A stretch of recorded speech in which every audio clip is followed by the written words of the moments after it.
እንደምን አላችሁ? እኔ አለው እግዚአብሔር ይመስገን ደህና ነኝ። ዛሬም በጠቃሚና በአዲስ ፕሮግራም በድጋሜ ተገናኝተናል። በዛሬው የጤና ፕሮግራማችን ላይ የምንመለከተው የቀረፋ ሻይን በየቀኑ ብትጠጡ የምታገኙትን ድንቅ ጥቅሞቹን እነግራችኋለሁኝ። አዘገጃጀቱ፣ አጠቃቀሙ እንዲሁም ደግሞ ጤናማ የሆነና ጤናማ ያልሆነ ቀረፋ አለ። የእነሱን ልዩነቶችንም በዚህ ቪዲዮ ላይ እነግራችኋለሁኝ። ይህ የጤና ትምህርት ታዲያ ለበርካታ ሰዎች በጣም ጠቃሚና አስተማሪ ስለሆነ ሁላችሁም በቅንነት ላይክና ሼር በማድረግ ሌሎችንም አስተምሩ አሳውቁላለሁኝ። ጥያቄ ካላችሁ በኮመንት ላይ አስፍሩልኝ። በቀጥታ ወደ ጤና ትምህርታችን የማልፍ ይሆናል። የቀረፋ ሻይን መጠጣት በሰውነታችሁ ላይ ብዙ አይነት ውጤቶች አሉት። አዎንታዊም ይሁን አሉታዊ። ይህ ደግሞ የሚወስነው ምን ያክል እንደምትጠጡ፣ በምን አይነት ቀረፋ እንደተዘጋጀ እናም በአጠቃላይ የጤና ሁኔታችሁ ላይ በመመስረት ነው። በየቀኑ የቀረፋ ሻይን የመጠጣት አዎንታዊ ጥቅሞቹን ልንገራችሁ። አንደኛ፣ የደም ስኳርን ለመቆጣጠር ይረዳል። ቀረፋ የኢንሱሊን ሴንሲቲቪቲን የሚያሳድጉ እንደ ሲናማልዲሃይድ እናም ፖሊፊኖልስ ያሉ ንጥረ ነገሮችን ይዟል። ይህም የጾም የደም ስኳርን በመቀነስ ሰውነታችን ግሉኮስን በሚጠቀምበት መንገድ ላይ መሻሻል እንዲያመጣ ሊረዳው ይችላል።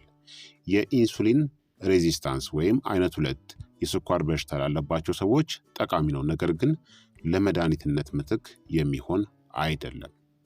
ሁለተኛ፣ የአንቲኦክሲዳንት ጥበቃንም ይጨምራል። ቀረፋ ፍሪ ራዲካሎችን የሚዋጉ በፖሊፊኖልስ፣ በፍላቮኖይድስ እናም በፊኖሊክ አሲዶች የተሞላ ነው።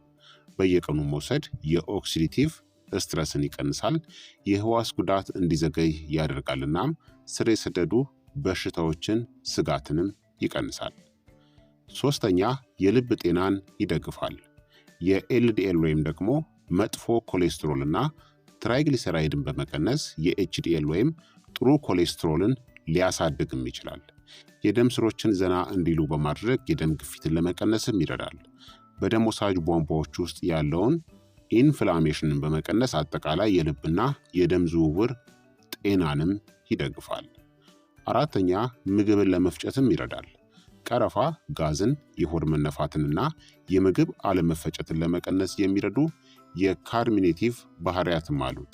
ጸረ ተዋሲያን ወይም ደግሞ አንቲ ማይክሮባይራል ተጽዕኖ ጎጂ ባክቴሪያዎችንና ይስትን ለምሳሌ ካንዲዳን በመከላከል የአንጀት ጤናንም ሊደግፍ ይችላል። አምስተኛ፣ ኢንፍላሜሽንን ይዋጋል። በቀረፋ ውስጥ ያለው ሲናማልዲሃይድ በሰውነት ውስጥ ያሉ የኢንፍላሜሽን አመልካቾችን ይቀንሳል።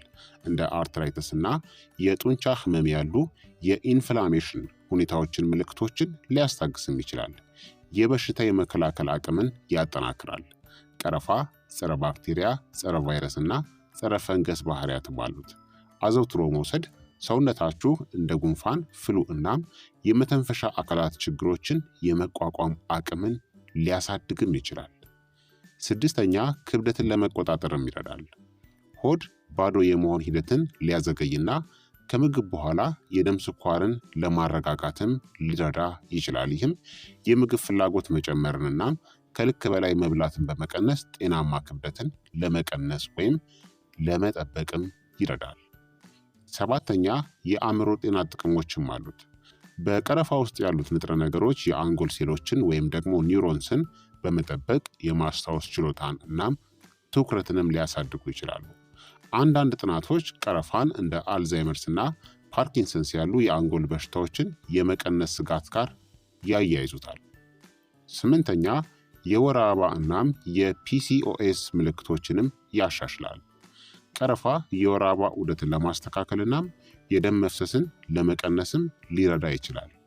ለፒሲኦኤስ ለፖሊሲስቲክ ኦቫሪያን ሲንድረም ላለባቸው ሴቶች ቀረፋ የኢንሱሊን ሴንሲቲቪቲን እንደሚያሻሽልና የሆርሞን ሚዛንን እንደሚደግፍም ታይቷል። ስለዚህ ቀረፋ ይህንንና ሌሎች በርካታ ጥቅሞችንም ይሰጣል። ነገር ግን የምትጠቀሙትን የቀረፋ አይነትን ማወቅ አለባችሁ።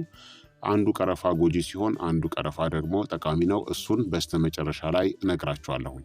ታዲያ የቀረፋ ሻይን በቀላልናም ጤናማ በሆነ መንገድ ለማዘጋጀት የሚረዱ መንገዶችን ልንገራችሁ። አንደኛ ያልተፈጨ የቀረፋ እስቲኩን ወይም ደግሞ እንጨቱን በመጠቀም የሚዘጋጅ የቀረፋ ሻይ ነው።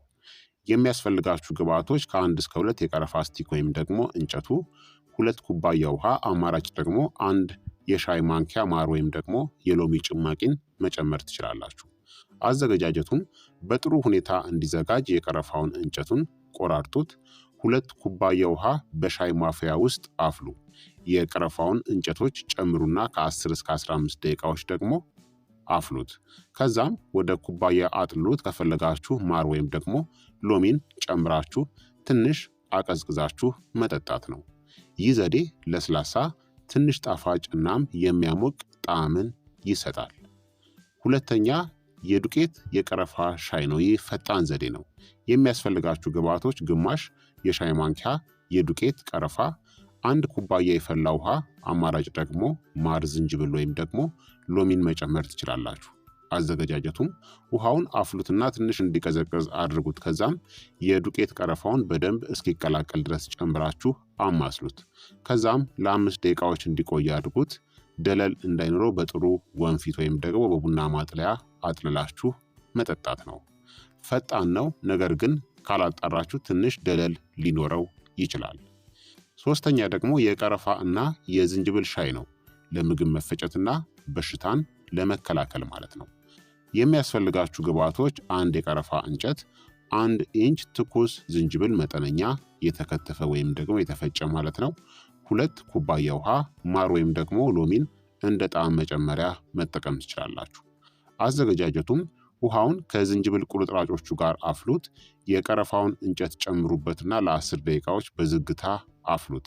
ከዛም አጥልላችሁ ከፈለጋችሁ ማር ወይም ደግሞ ሎሚን ጨምራችሁ መጠጣት ነው። ለጉንፋን፣ ለፍሉ፣ ለጉሮሮ ህመም እናም ለምግብ መፈጨት በጣም ጥሩ ነው።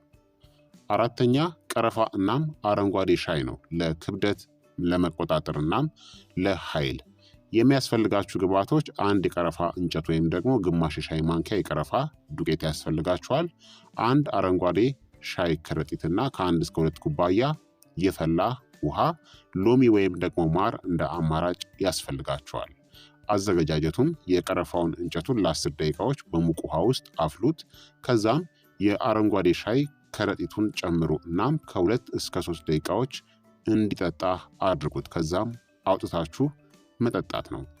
ቀረፋውን ሜታቦሊዝም የማሳደግ ባህሪን ከአረንጓዴ ሻይ አንቲኦክሲዳንት ጋር ያጣምርላቸዋል። አምስተኛ የቀረፋ ሻይ ወተት ወይም የቀረፋ ወተት ሻይ የምንለው ማለት ነው። የሚያስፈልጋችሁ ግብአቶች 1 የቀረፋ እንጨት ወይም ደግሞ ግማሽ የሻይ ማንኪያ የቀረፋ ዱቄት ያስፈልጋችኋል። 1 ኩባያ ወተት የከብት ሊሆን ይችላል፣ የእጽዋት ወተትም መጠቀም ትችላላችሁ። ግማሽ ኩባያ ውሃ ያስፈልጋችኋል። ማር ደግሞ እንደ አማራጭ መጠቀም ትችላላችሁ። አዘገጃጀቱም ወተትና ውሃውን በማፍያ ውስጥ አንድ ላይ አሙቁት ወይም ደግሞ አፍሉት። የቀረፋውን እንጨት ወይም ደግሞ ዱቄቱን ጨምሩና ከ5 እስከ 7 ደቂቃዎች በዝግታ አፍሉት። ከዛም አጥልላችሁ በማር አጣፍጣችሁ መጠጣት ነው። በምሽት ለመዝናናትና ጥሩ እንቅልፍን ለማግኘት በጣም ጥሩ መንገድ ነው። ስለዚህ ቀረፋን በእነዚህ ሁላ መንገዶች በሻይ መልክ አዘጋጅታችሁ መጠጣት ትችላላችሁ ማለት ነው። በየቀኑ ለመጠጣት ካሰባችሁ ታዲያ ሁልጊዜ የሴሎን ቀረፋን ተጠቀሙ። ምክንያቱም ዝቅተኛ የኩማሪን መጠን ስላለው ለጉበታችሁም አስተማማኝ ነው። የሴሎን ቀረፋ ወይም ደግሞ ሴሎን ሲናምን የምንለው ጤናማ የምንለው ቀረፋ ነው። ጉዳት የለውም ማለት ነው። በየቀኑ የቀረፋ ሻይን የመጠጣት አደጋዎችና የጎንዮሽ ጉዳቶቹን ደግሞ ልንገራችሁ እስቲ። አንደኛ የኩማሪን መመረዝ ነው። የካሲያ ቀረፋን የምትጠቀሙ ከሆነ ማለት ነው። እንዳልኳችሁ ቀረፋ 2 አይነት አለ፣ ካሲያና ሴሎን የምንለው። የካሲያ ቀረፋ በጣም አደገኛውና ለጤና የማይመከር ጉበትና ኩላሊትን የሚጎዳው የቀረፋ አይነት ነው። ስለዚህ የኩማሪን መመረዝን ሊያስከትል ይችላል የካሲያ ቀረፋን ከተጠቀማችሁ። ካሲያ ቀረፋ እንግዲህ በአብዛኛው መደብሮች የሚሸጠው ቀረፋ የካሲያ ቀረፋ ሲሆን ይህም ከፍተኛ መጠን ያለው ኩማሪንን ይዟል። ከመጠን በላይ ደግሞ ኩማሪንን መጠቀም ጉበትን ሊጎዳ እናም የደም እርጋት መዛባትን ሊጨምር ይችላል። የሴሎን ቀረፋ በጣም ዝቅተኛ ኩማሪን ስላለው ለዕለታዊ አጠቃቀም የበለጠ ደህንነቱ የተጠበቀ ነው። ሁለተኛ እንግዲህ ደምን የማቅጠን ውጤት ነው።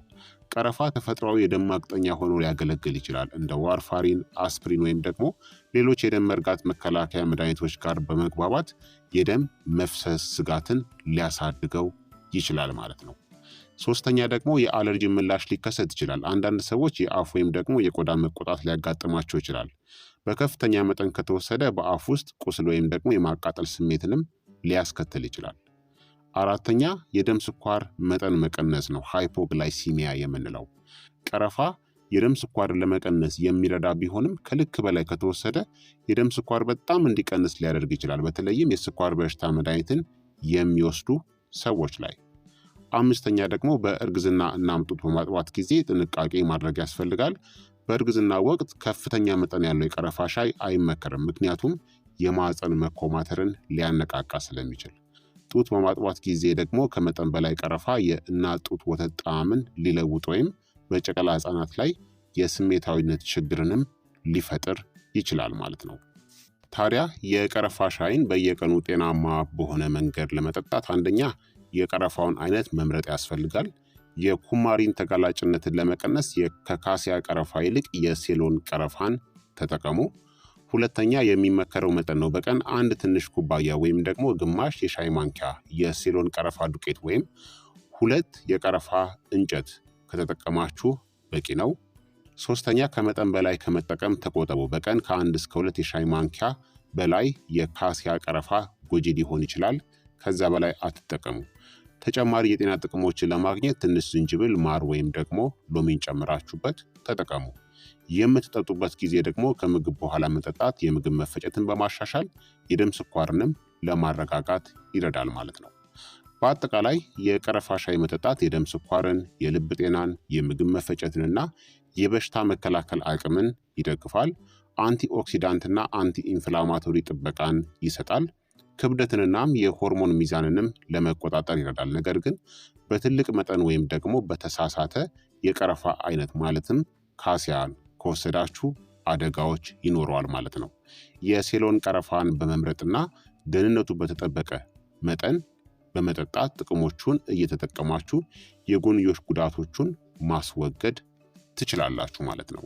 ታዲያ አንድ ጥያቄ ልትጠይቁ ትችላላችሁ። የካሲያ እናም የሴሎን ቀረፋን እንዴት መለየት እንችላለን የሚል ጥያቄ ነው።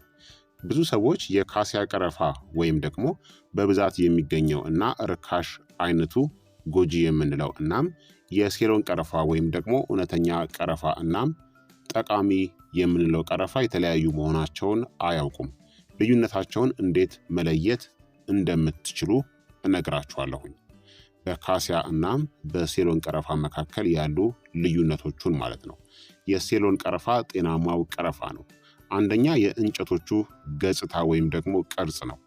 የካሲያ ወይም ደግሞ ጎጂ ቀረፋ የምንለው ቅርፊቱ በጣም ወፍራም፣ ጠንካራ እናም ሻካራ ነው። እንጨቶቹ ብዙውን ጊዜ እንደ ጥቅልል ወደ ውስጥ የታጠፉ አንድ ወፍራም ሽፋንም አላቸው። በአስቸጋሪ ሁኔታ ነው የሚሰበረው። ቀለሙ ደግሞ ቀላ ያለ ጥቁር ቡናማ ነው።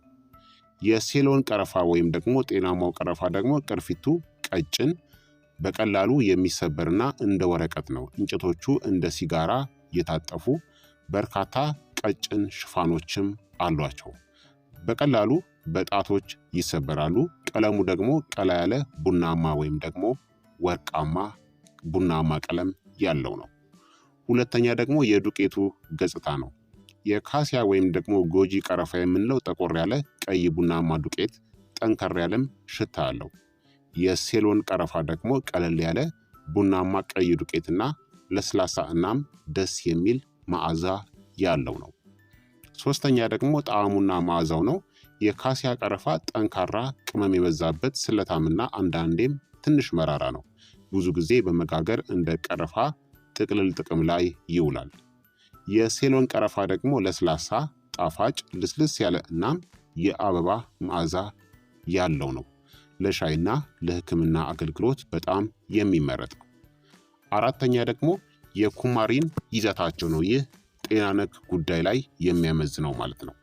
የካሲያ ቀረፋ ከፍተኛ የኩማሪን መጠን አለው። በብዛት ከተወሰደ ጉበትን፣ ኩላሊትን ሊጎዳ የሚችል ተፈጥሯዊ ንጥረ ነገር ነው። ስለዚህ የካሲያ ቀረፋን እንድትጠቀሙ አይመከርም። የሴሎን ቀረፋ ደግሞ በጣም ዝቅተኛ ኩማሪን አለው። ለዕለታዊ አጠቃቀም የበለጠ ደህንነቱ የተጠበቀ የቀረፋ አይነትና ጠቃሚው ቀረፋ ነው። አምስተኛ ደግሞ ዋጋቸውና መገኛቸው ነው።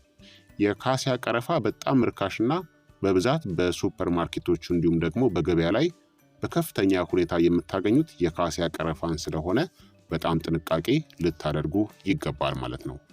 የሴሎን ቀረፋ ደግሞ በጣም ውድ ሲሆን ብዙውን ጊዜ የሴሎን ቀረፋ ወይም ደግሞ እውነተኛ ቀረፋ በመባል ይታወቃል ማለት ነው። ታዲያ ከገዛችሁ በኋላ በቤታችሁ በፍጥነት ለመፈተሽ ከፈለጋችሁ የቀረፋ እንጨቱን ከሆነ የገዛችሁት ለመስበር ሞክሩ። እናም ለመስበር ከከበደ እና እንደ እንጨት ከሆነ የካሲያ ወይም ደግሞ ጎጂ የሆነው ቀረፋ ነው። በቀላሉ የሚሰበር እናም እንደ ወረቀት ከሆነ ግን የሴሎን ጤናማው መጠቀም ያለባችሁ የቀረፋው አይነት ነው ማለት ነው። የገዛችሁት ደግሞ የዱቄት ቀረፋን ከሆነ ቀለሙን እና መዓዛውን ልብ በሉ። ጠቆር ያለ እናም ጠንከር ያለ መዓዛ ካለው የካሲያ ወይም ደግሞ መጥፎ ቀረፋ ነው። ቀለል ያለ እናም ጣፋጭ ከሆነ ደግሞ የሴሎን ወይም ጤናማው ቀረፋ ነው ማለት ነው። ስለዚህ በዚህ መልኩ በቤታችሁ መለየት ትችላላችሁ።